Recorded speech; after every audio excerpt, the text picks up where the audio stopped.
Well, hey, everybody. It's Rick again, back with another episode of Dr. Movie. You know, this particular movie is one that I just found. Danny and I, over on the Hail Ming Power Hour, recently covered From Beyond, which was on Tubi. And you know how it is on Tubi. You get recommendations. Hey, if you liked this movie, you'll probably like this. Now, if you notice, there's not a lot of car noise going on because I'm not in a car. I'm actually in Pella, Iowa on a business trip. And I thought, hey, it's a perfect time to go ahead and do another episode, especially after I just watched this movie. But anyways, Tubi recommended this movie called Project Metal Beast. Now, most of you know me.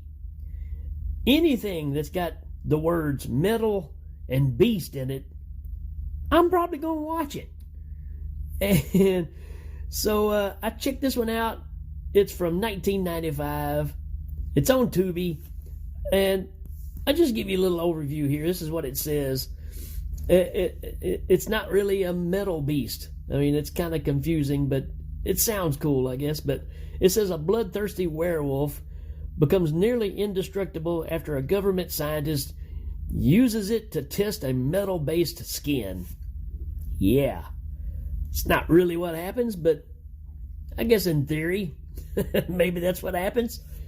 But you've got Barry Bostwick in this, you know, kind of legendary to a degree. And we also got Kane Hodder playing the Metal Beast. So everything's pointing in the right direction, right?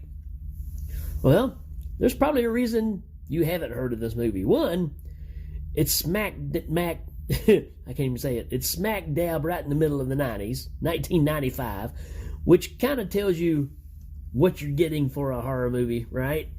Not a good decade for horror movies. I mean, you got some big hitters in there, but overall, the genre was really in a pickle, I guess you'd say.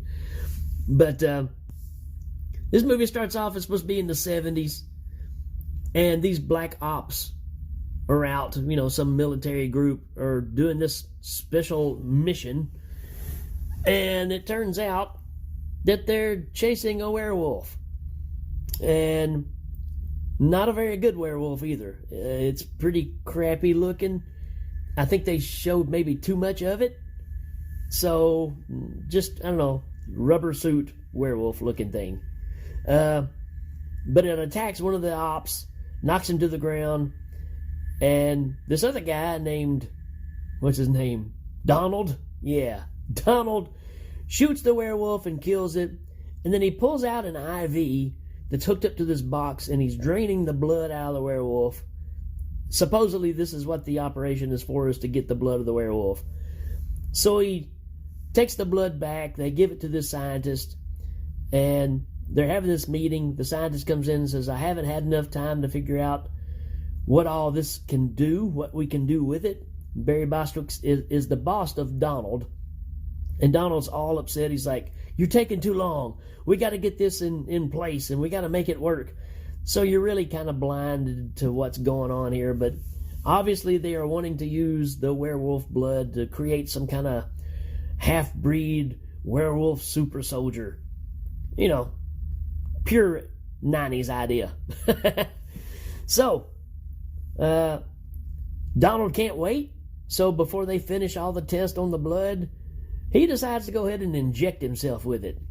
Well, you can imagine the effect. It turns him into another crappy werewolf who's running around and attacks one of the scientists. Matter of fact, the scientist, I believe, tears her up pretty bad.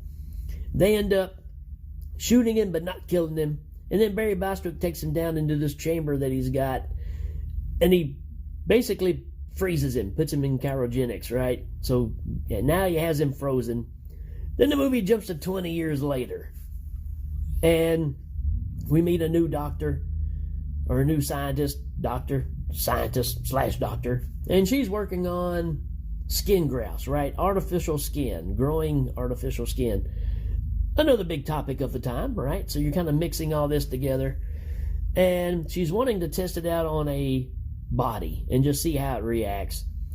she contacts Barry Bostwick for, a cadaver to do this to. And he says, hey, how about this one? And it ends up being old Donald.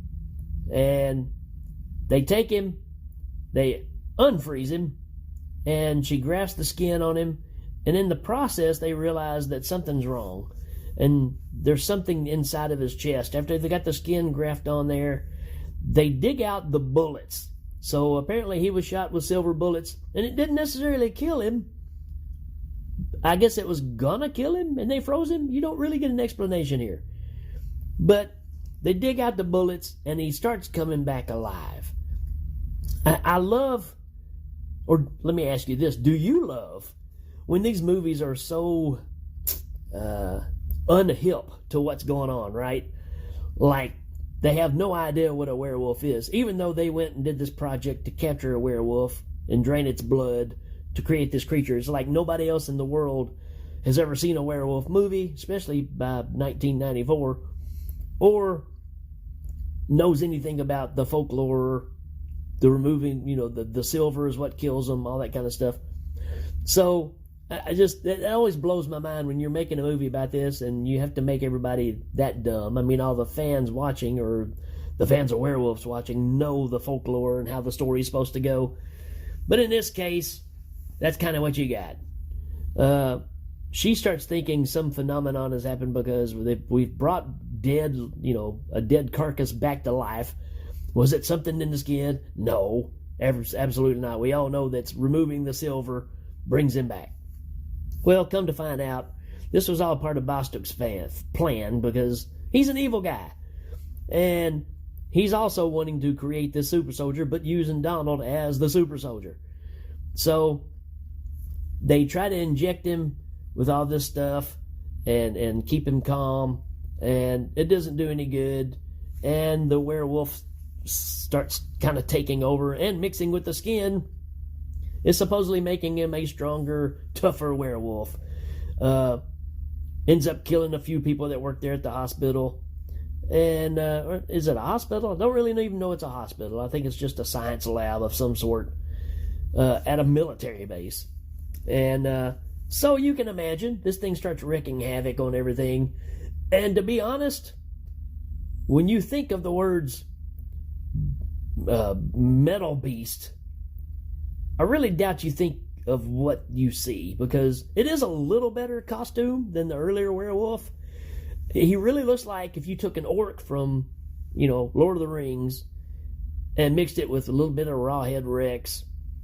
But his hair in the back, kind of a la Rawhead Rex again. He has these quills that go down his back, but it looks like Billy Ray Cyrus's mullet. So you got a werewolf orc with a Billy Ray Cyrus hairdo tearing up the place. Well, the two female doctors, there's one that's a doctor and one that's more of a scientist kind of thing. They're teaming up, they're big buds. And then there's this other guy that hangs out with him. I don't know if he's a love interest or what. Didn't really care. Didn't even pay that much attention because he's a throwaway character. But they start realizing that the only way to stop this thing is with silver bullets. So they do better than that, right? Oh, I got to cover this first. They do have a big confrontation where the military people there are chasing Metal Beast. And, we all know the established story of silver can stop them, that kind of stuff. Well, in this one, they stopped him with a fire extinguisher. They basically just sprayed him, and he just kind of passed out. And they take him and strap him back down to a table. And now he's like half man, half wolf, because they're injecting some kind of serum into him to keep him calm. So you get a lot of this half-face kind of stuff going on. But eventually that wears thin. He turns back into full-blown Metal Beast and starts wreaking havoc again. But the throwaway guy, they all realize that they need silver. So he goes back to his office, and he happens to have this large coin collection, and he starts melting them down. I'm serious. He has a large coin collection and starts melting them down, and you're thinking, okay, he's going to make some bullets for his gun. Maybe he knows how to do this. No, he does one better. he ends up making huge shells to go in a rocket launcher to use to shoot the metal beast. Well, you can kind of see where this is all heading. They're going to have a big confrontation where Bostwick shows up and he shoots the throwaway guy in the chest, thinking he's dead, and he starts chasing the girls. He's wanting to kill the girls and keep Donald for himself. And Donald shows up, and even Bostwick's like, hey, Donald, don't worry, it's just me. Well, next thing you know, Bostwick's being thrown around and killed. I have to bring this up, though. The character that Barry Bostwick is playing never really explains the plot here. You expect to have that evil scientist, and I was going to do this because of this, and no, there's nothing like that. You just assume that's the story. He's a bad guy and he wants to... It's the alien complex, right? The evil corporation that, they don't have to tell you why they're doing it. They just want to rule everything by whatever force they can use. So, creating the machine, I guess you'd say. But you get this confrontation, and our main scientist lady is hiding.